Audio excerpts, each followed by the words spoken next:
મેઘરજ તાલુકાના પિસાલ ગામે વાત્રક નદી પર પુલ ન હોવાથી ગામ લોકો દ્વારા નદી કિનારે બેસીને રામધૂન બોલાવી આંદોલનની ચીમકી ઉચ્ચારી।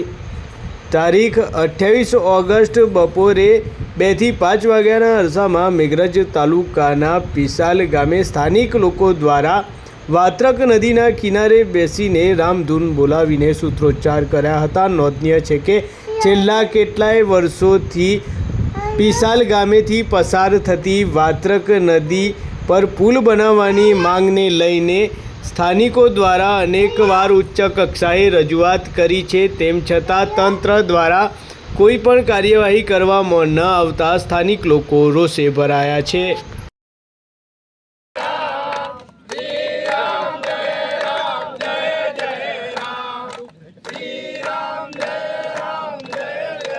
श्री राम जय राम जय जय राम श्री राम जय जय राम श्री राम जय राम जय जय राम। हमारी मांगे पूरी करो, पूरी करो, पूरी करो, हमारी मांगे पूरी करो, पूरी करो, बनाओ पुल बनाओ, पुल बनाओ, हमारी मांगे पूरी करो, पूरी करो, पूरी करो, इतना विशाल बच्चे पुल बनाओ, पुल बनाओ, पुल बनाओ। बाबूभाई दर्जी, मारी उमर 62 वर्ष। छेल्ला 17 થી 18 વર્ષથી અમે પુલની માગણી કરી રહ્યા છીએ।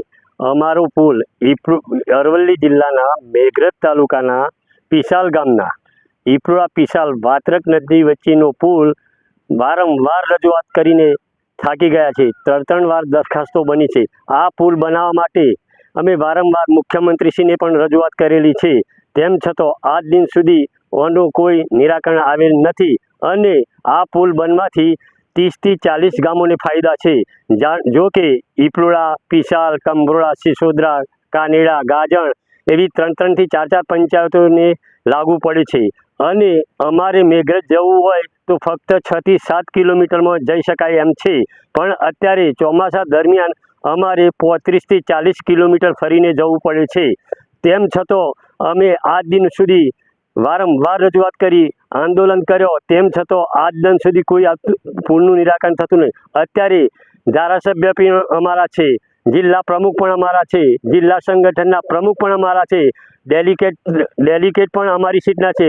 અત્યારે તો ઘી કેળો અમારી સીટનો જ છે। તેમ છતાં અમારું કોઈ પણ સાંભળતું નથી। અમે થાકી ગયા છે। પંચાયતમાં જવું હોય તો પણ અમારું કોઈ નિરાકરણ થતું નથી ને અમે 3 વાર દરખાસ્તો બનાવી મુખ્યમંત્રીને આપી છે। ત્યારની સરકારમાં એવું કહેવાતું કે તમે કોંગ્રેસનો ધારાસભ્ય છે એ કે તમારું કશું આવશે નહીં, પણ અત્યારે અમે ભાજપના ધારાસભ્ય પીસી બરંડાને ચૂંટ્યા, આ બાજુ કાસવાડા પંચાયતમાં ધવલસિંહને ચૂંટ્યા।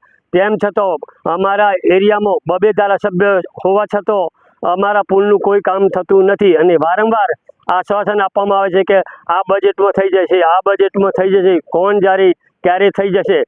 મારો પગનો ચંપલ તતન જોડી ગહાઈ ગયો ત્યાં સુધી આજ દિન સુધી કોઈ નિરાકરણ આવતું નથી। હવે ગામજનો બહુ કંટાળીને આંદોલન ઉપર બેસી જવાની ચીમકી આપે છે।